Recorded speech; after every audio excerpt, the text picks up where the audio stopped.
So you may be asking yourself, well, why the hell would I need an ND filter? What's that going to do for me? Well, it's pretty simple. If you've ever seen a GoPro video before and you're like, man, how the hell do they get those cinematic, cool looking shots? Well, they're using ND filters to slow the shutter speed. Now, if you don't know anything about cameras, then don't check this video out because I am not talking about how to do your settings and all that. But if you know a little bit about them, you know there's a little thing called the 180 degree rule. Basically, you want your shutter speed to be double the amount of frames per second that you're shooting in. I'm actually using an ND filter right now on my camera. So I have, I'm shooting at 30 frames per second. So my shutter is at 1/60th of a second.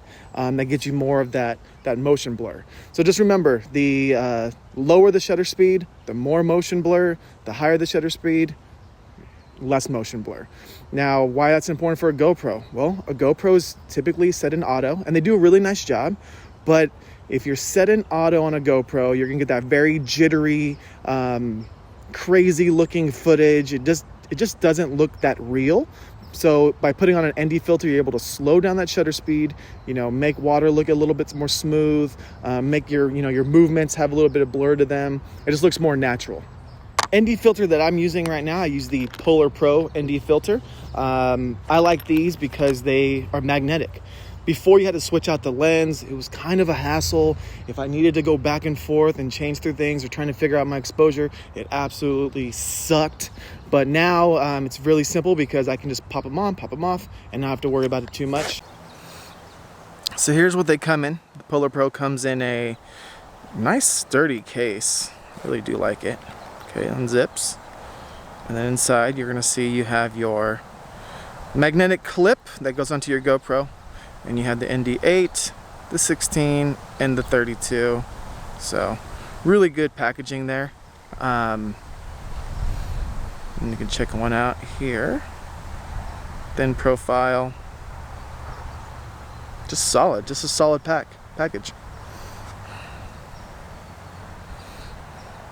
Like I said before, the reason I love these so much is the fact that they just simply clip on. So you have your GoPro, right? It has a little piece that you do need to attach in the beginning. As you can see here, it just slides on, pops right on, nice and snug too. So it's definitely not falling off anywhere. And then you have the magnets, and they just simply pop on like so. Really simple. Don't like that one, you need a different filter.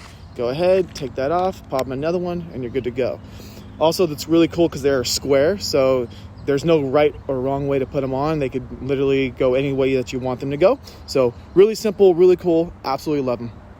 Just to show you guys exactly what I'm talking about, as of right now, if you could see on the screen, on the GoPro screen, it's currently at 30 frames per second, and it's at 1/60th shutter speed, okay? Now, if you can notice this, you'll see it's overexposed right now. Okay, now it is a cloudy day out here, but it's definitely overexposed. So I already have my magnet clip on this, and this is the GoPro Hero 8. And what I'm gonna do is I'm gonna pop on an ND16 filter. Okay, and now if you can see that, it's properly exposed right now to exactly the sunlight that we have. So it's perfectly exposed. The motion blur looks pretty normal there, and yeah, that footage is going to come out crispy clean, super buttery, once that thing gets uploaded to YouTube, Instagram, whatever it is. And just to show you again, right, if I take this thing off, all right, we are very overexposed if you're trying to follow that 180 degree rule. Okay, so now it's on auto, and of course it's properly exposed right now. But if you can't see that, see my hand moving in there? It is very jittery. There's no normal motion blur there. It's just jittery. So it kind of looks crazy. It doesn't look real. And again, that's why you would use an ND filter. If you don't have one, go pick one up. Well, I really hope you guys enjoyed and you learned a little bit something about ND filters and how to use them. So if you did like the video, make sure you like it, subscribe down low, and hope to see you again on my channel.